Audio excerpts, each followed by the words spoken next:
I think that in terms of my experience of menopause, finding support was difficult at first.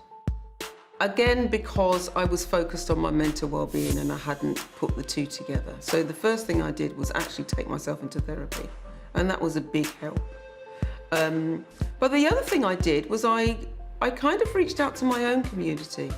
I realised that I have friends who would be going through exactly the same experience or a similar experience. And so this is pre-pandemic. I would invite them around to my house and we would sit around my kitchen table, not dissimilar to this.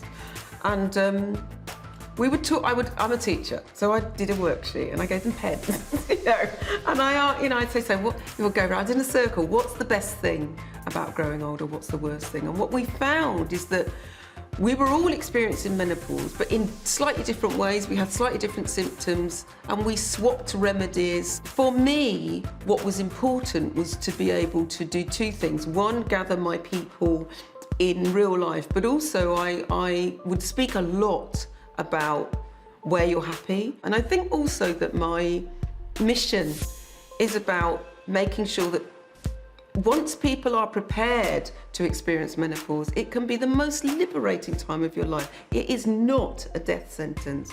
I get a lot of messages. I used to get messages of people who were quite scared of getting older. And now I'm getting messages of people who are excited about getting older because they can see that I'm having a great time.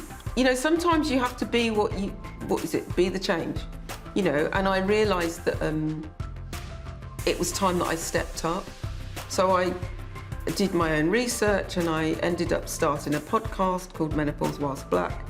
And that was simply to be able to speak to people who look like me, who were also experiencing menopause. And that started in 2020 and we're now 4 seasons in.